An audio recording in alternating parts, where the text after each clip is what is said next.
Welcome to Durwang creative studio. Durwang की कहानियां। गरीब बेटी का महलों का ससुराल।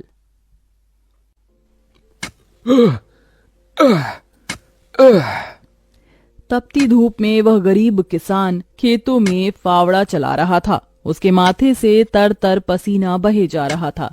तभी गंगा गमछा उठाकर पिता का पसीना पोंछती है।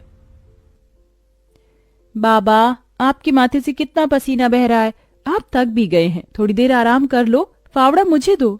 गंगा को खेत में फावड़ा चलाते देख सेवक राम की आंख भर आती है।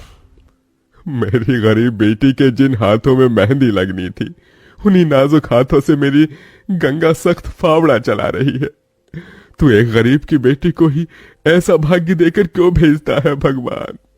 एक गरीब के जीवन की सबसे बड़ी दुविधा बेटी को ब्याहना होता है। ये कहानी है ऐसे ही किसान सेवक राम की, जो बड़ा गरीब है। उसकी दो बेटी गंगा और अंजू हैं। यूं तो सेवक राम ने गंगा के लिए कई रिश्ते ढूंढे, मगर भला एक गरीब की बेटी का हाथ कौन थामना चाहता है। किसी तरह से उनका जीवन कट रहा था। सेवक राम, उसकी बूढ़ी पत्नी जानकी और दोनों बेटी सारा दिन तपती धूप में खेत में काम करते रहे। शाम को खेत का मालिक ब्रिज वहां आया। अरे ओ सेवक राम, सारा खेत जोत दिया? जी ब्रिज बाबू, खेत भी जोत दिया और बीज भी बो दिया। ये ले, तेरे परिवार की आज की दिहाड़ी 250 रुपए। ये क्या मालिक, आप पैसे तो कम दे रहे हैं।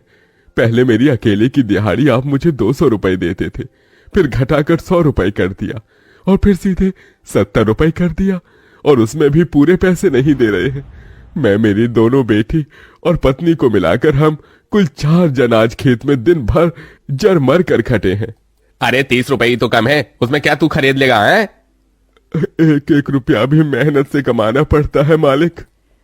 फिर ब्रिज बाकी के 30 रुपए भी सेवक राम को दे देता है, जिसके बाद वह अपनी मढ़ई में आ जाते हैं और गंगा सबको खाना बनाकर खिलाती है और एक फटे गुदरी पर पूरा परिवार जमीन पर लेट जाता है।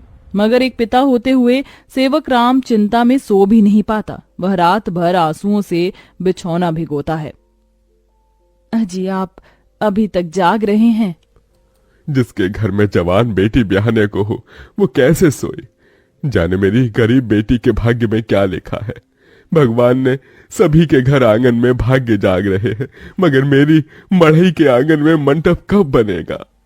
अजी, तुम चिंता मत करो, भगवान ने कहीं न कहीं जोड़ी बनाई होगी। सेवक राम का यही दुख कम न था। अभी तो और भी कठिनाई आने को थी। अगले दिन जब चारों खेत में पहुंचे कि तभी। क्यों रे सेवक, कल तू 30 रुपए के लिए पाठ पढ़ा रहा था, अब क्या करेगा? क्योंकि ये सारी की सारी जमीन तो पृथ्वीराज जी ने खरीद ली।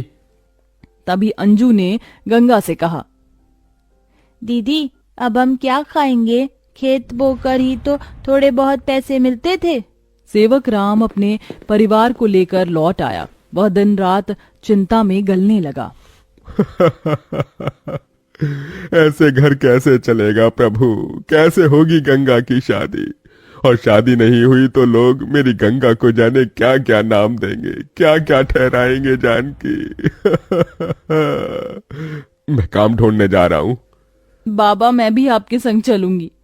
दोनों काम ढूंढते एक बड़े से मिल में आए, जहां शिव नाम का एक नौजवान गरीब मजदूर भी काम कर रहा था। जहां मजदूर राशन की बोरी भरी मालगाड़ी खींच रहे।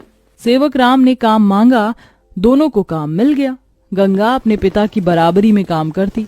तपती धूप से अक्सर उसके पांव और हाथ में मालगाड़ी खींचने से छाले से पड़ जाते, तो वहीं घर आकर वह अपनी माँ का हाथ बटाती।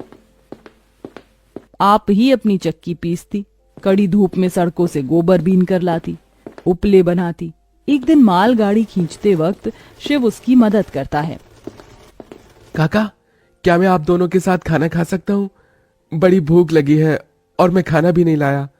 हाँ बेटा, आओ ना। ये कहते हुए गरीब गंगा अपने प्याज और रोटी में से उसे भी देती है और हिचक से भरकर कहती है, माफ कीजिएगा, आपको खिलाने के लिए हमारे पास कोई पूरी पकवान तो नहीं है, जो है यही खा लीजिए। शिव वह रूखा सूखा भी हंसकर खाने लगा। अब अक्सर शिव उनकी मदद कर देता। उसकी अच्छाई गंगा के मन को भाने लगी और एक दिन शिव ने कहा, काका, अगर आप मुझे इस काबिल समझे तो मैं आपकी बेटी का हाथ थामना चाहता हूँ। बेटा, मेरी गरीब बेटी को तुम जैसा मेहनती जीवन साथी मिलेगा। मुझे तुम पसंद हो बेटा। गरीब सेवक राम की दिली इच्छा तो थी कि गंगा को बड़ा और अच्छा घर द्वार मिले, मगर उसके मन में शिव को लेकर भी एक संतोष था। मगर सेवक राम ने जो कभी सोचा भी नहीं था, अगले दिन वो हुआ। कई बड़ी गाड़ियां लाइन से उसके चौखट पर आईं और शगुन से भरी थालियों के साथ शिव अपने परिवार के संग उनके घर आया। उनके महंगे कपड़े लत्ते देख एकदम महलों में रहने वालों से थे। शिव के संग उसके माता पिता पृथ्वीराज, वसुंधरा और बहन योगिता थी। अंजू ने उन्हें देख तपाक से बोला, अरे बाप रे, ये तो राजा महाराजा से लगते हैं।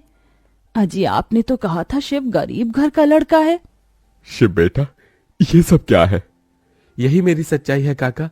माफ कीजिएगा, मैं मजदूर या गरीब नहीं था, बल्कि महलों का बेटा हूँ। मगर मुझे एक ऐसा जीवन साथी की खोज थी जो मेरा धन दौलत देखकर मुझे न अपनाए। इसलिए मैं उसे ही ढूंढने के लिए ये जीवन जी रहा था। जिसने मुझे मेरी गरीबी के संग स्वीकारा वो गंगा थी। इसलिए मेरे महलों की दुल्हन गंगा होगी। गंगा बनोगी मेरे महलों की बहू और मेरे बेटे की दुल्हन। अपनी गरीब बेटी के लिए महलों से आया रिश्ता देखकर सेवक राम बड़ा रोया। भगवान, तूने मेरी फटी झोली में इतनी खुशियां डाल दी। मेरी बेटी महलों की दुल्हन बनेगी। हर बाप चाहता है कि वो अपनी बेटी का हाथ जिसके हाथ में दे वो उसे रानी बनाकर रखे। अब मेरी बेटी सचमुच में महलों की रानी बनेगी। समझे जी, मंगनी कर ले। मगर इतनी छोटी सी मढ़ई में सब कैसे होगा? ये तो टूटी फूटी है, आप लोगों के खड़े होने लायक भी नहीं है। मगर इस मढ़ई में आप जितने दिलदार लोग रहते हैं तो ये महलों से बढ़कर है। इसके बाद सेवक राम के छोटे से मढ़ई में उसकी गरीब बेटी की मंगनी होती है, जहां और थोड़े दिन के बाद बड़े ही धूमधाम के साथ गंगा की शादी होती है, जहां वह मंडप में मन ही मन कहती है, हे गौरी मैया, आपका धन्यवाद जो आपने मुझको मनचाहा वर दिया। इसके बाद गंगा विदा होकर अपने महलों के ससुराल में आ जाती है, जो दुल्हन के जैसा सजा हुआ होता है, जहां कई नौकर चाकर शाही अंदाज में उसके स्वागत में खड़े थे। तभी महंगे से लहंगे में ननद योगिता ने कहा, आइए भाभी, आपके महलों के ससुराल में आपका स्वागत है। जैसे ही योगिता गाड़ी से उतरती है, तभी नौकर चाकर थाली में फूल लिए खड़े उसके स्वागत में फूल बिछाए जाते हैं। जहां कल तक उसके पांव को कांटों की चुभन मिली थी, आज वह महल की दुल्हन बनकर फूलों में बदल चुके थे। जहां महल के द्वार पर सास वसुंधरा ने स्वागत किया, आओ हमारे महलों की दुल्हन, तुम्हारा स्वागत है। इस सोने की कलश को अपने दाहिने पांव से गिराकर अंदर आ जाओ। जी माँ। गंगा ने कलश गिराकर स्वागत किया। तभी ससुराल वालों ने उसे अनेकों तोहफे दिए। गंगा बहू, ये हार पिछले कई पुश्तों से हमारे महल में चला आ रहा है, अब तुम इसकी हकदार हो। भाभी, ये तोहफा मेरी तरफ से और ये तोहफा मेरी ओर से बहू। गीता दे रही हूँ, मैं जानती हूँ तुम इस महल का मान बढ़ाओगी। गंगा ने गीता को माथे से लगाया और फिर सास ससुर का आशीर्वाद लिया। माँ जी, बाबूजी, मुझे आशीर्वाद दीजिए ताकि मैं इस महल का मान निभा सकूं। सदा सुहागन रहो, जुग जुग जीती रहो। फिर गंगा विदाई में दिए अपनी गठरी को संग लिए शिव के साथ कमरे में आ गई, जहां आलीशान बड़ा कमरा, ऐशो मखमल का बिछौना और सब कुछ था, जिसे उस गरीब दुल्हन की आंखें देखती रह गईं। कैसा लग रहा है महलों के ससुराल में आकर? खुशी से गंगा की आंखें भर आई। उसने कहा, यकीन नहीं होता, भगवान ने एक बार में ही इतनी खुशी दे दी।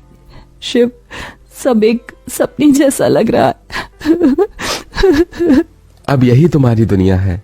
उस रोज जमीन पर सोने वाली गंगा मखमल के बिछौने पर सोई।